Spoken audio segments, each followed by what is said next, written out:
Greetings, one and all. I am the Hipster Snek. And just when all seemed lost, just when it seemed hopeless, TECMO realized that mistakes had been made, and in 2003 apologized profusely and thoroughly with the release of Monster Rancher 4. If you were to put a gun against my head and demand to know my favorite installment of the Monster Rancher franchise, I'd probably say something like either Monster Rancher 4 or Monster Rancher Advance 2. And then I would be shot because that doesn't technically answer the question.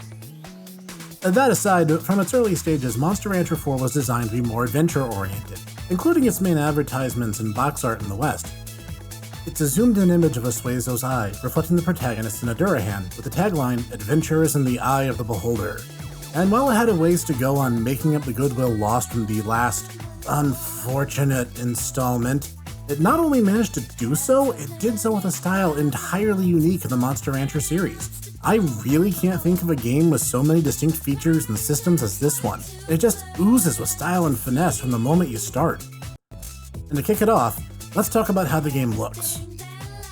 The game, while not having fully recovered from the hurricane force fist to the face that was 3's bad art design, goes a long way in marrying the more realistic art design of the first two titles with the revamps that were brought along.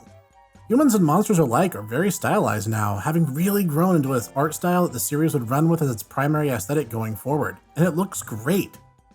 The monsters in particular benefit from more robust animations and more detailed textures. It really reflects their individual personalities and everything that they do, from the combat to the on-the-ranch interactions to even their feeding time.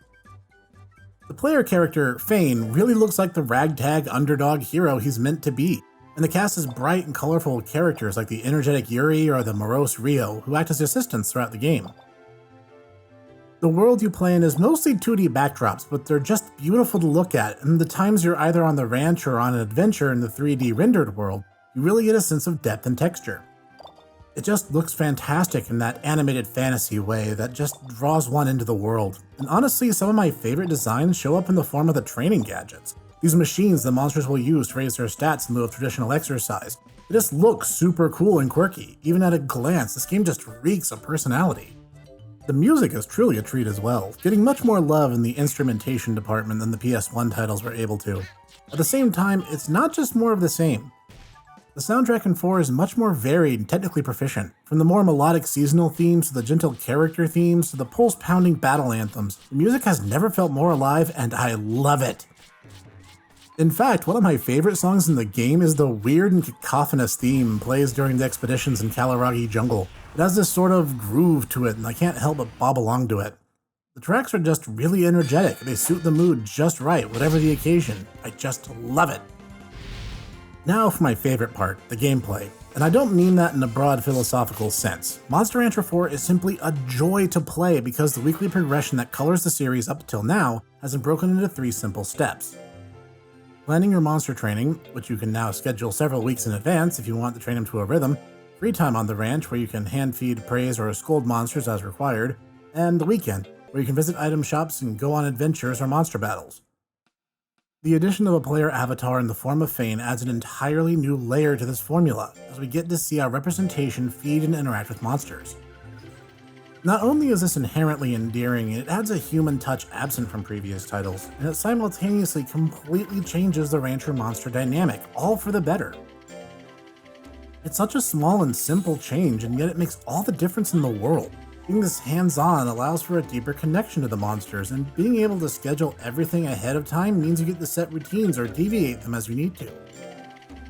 Need to switch up what gadgets are in use? Button push away. Need to set a training regimen in that battle you signed up for that's 3 months out? Easy. Almost forgot about that battle you signed up 3 months in advance that's suddenly next week? Not a problem. The scheduler not only shows you what you plan for the monster each week, but also the scheduled battles. And speaking of battles, of course they're a huge part of the gameplay, and they've never been more incredible. First of all, the GUI is streamlined with simple and easy to understand interface, allowing for quick swapping of attacks set to reels. This is helped by attacks being more customizable than they've been before. For example, monsters can now gain elemental traits which can change the affinity and stats of attacks, and then post multiple elemental copies of the same move to the reels for greater flexibility. And now with added wrinkles like counterattacking, which lets you interrupt an opponent's action and deal one of your own in return, makes battles complex and exciting. In addition, the button you use to launch attacks changes the attack's base nature, with the O button raising accuracy, the square button raising damage, and X slightly upping both. The effects become cumulative if you chain the same button press in a row.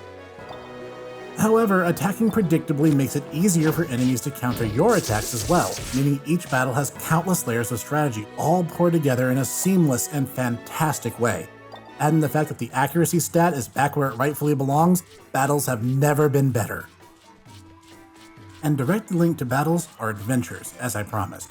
While the E through S rank promotion climb is still present, it's actually the adventures you undertake that will really press the plot forward and teach us more about the characters.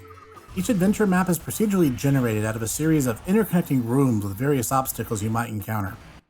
And since monsters this installment will also get special search skills, like Garus get dirt and cave search, and aquatic monsters will get water search, and so on, this means that the luck that you'll have on any given adventure can change based on what monsters you have, and a little bit of RNG. What's also really cool is that while battling random stray monsters on adventures, you'll gain Adventure XP, which unlocks additional attacks and traits. Since a monster over the course of its life will gain more traits than it has slots for, you can even cherry pick them once the trait menu's been maxed out, and customize your monsters all by hand. Not only that, Monster Rancher 4 maintains a strong sense of series continuity, including documents items 1 through 4 already going to be on hand, and you can find additional ones as you explore. Eventually, these will be compiled into a library that you can freely visit, and each document mentions different things about the world, monsters, and items. Many of these are direct references to events, characters, and things you can find in previous titles of the series. On top of that, several NPCs you meet are returning faces, or certain uniforms are present in thematically similar locations. You'll really feel a strong love of the series just radiating from every pore of this game. And on top of that, you can also find tablets and saucer stones. Tablets unlock additional training gadgets, and saucer stones, as you might have guessed, will get you additional monsters put into your encyclopedia, a great way of expanding the number of breeds available to you, especially if you may not have a certain CD or DVD for a particular breed. Because now you can generate monsters from the book, so once you see it, you'll always have it. Technically speaking, 3 pioneered this mechanic, but I've already said my piece about that. Anyway, these are my favorite things to find, for obvious reasons, but it leads into another exciting gameplay element, ranch customization. You expand your ranch as the game goes on, allowing you to raise 3 monsters at once and eventually 5 at max. But it also expands the area for you to place and manage training gadgets. This lets you not only get bigger, more powerful gadgets, but a broader array. The sole downside to this system is that for most of the game, you'll only be given the chance to shuffle them around annually. A later story event will make it so it's every 6 months, but the inability to do so from a simple menu option seems kind of regrettable. Especially as some things that count as gadgets, like the well, are actually passive and influence the ranch just by being present, but they'll still take up room. Monster Rancher 4 is also the first time that being more plot-oriented was a boon and not a hindrance to the series. The story moves steadily forward as you do, between battles and adventures, and you get to meet a wide variety of colorful characters, none of which cause run-ending bugs or lock you into unwinnable situations. In fact, most of the supporting cast are very colorful, literally and figuratively, and they try to help steer you in the right direction, particularly Yuri and Cesare in the early game when you're trying to get your feet on the ground starting out. Rio, who becomes your main assistant, will help drive the main story as well, as we learn more about her and Thane and a mystery concerning the latter's expulsion from the elite Elive's school, where he was initially studying to be a monster breeder before the events of the game. It's a game worth playing many times over and a story worth seeing through to its completion. Admittedly, it's nothing earth-shattering and certainly not Shakespeare, but I find it very genuine and heartwarming without it ever becoming pandering. At the end of the day, like the rest of the series, Monster Rancher 4 was criminally overlooked. This game is just amazing, and the sheer level of customization and post-credits content just make for an amazing experience that I could sit down and sink many, many hours into anytime. Everything comes together and makes for an amazing open-ended experience that truly encapsulates everything wonderful about Monster Rancher, from its presentation, to its gameplay, to the story, to the countless hours I spent popping in my movie collection and seeing what monsters come out. If you haven't before, I absolutely recommend trying out Monster Rancher 4. It was the first game I ever bought for my PS2 and I will treasure it well into the future. As always, if you liked what you saw here today, please click the like button every time. If you haven't yet, be sure to hit the subscribe button and bell icons so you'll always know when the next review goes live. And feel free to leave a comment down below letting me know what you thought about today's game. If you want to go above and beyond, you can even become a sponsor at my Subscribe Star page listed below.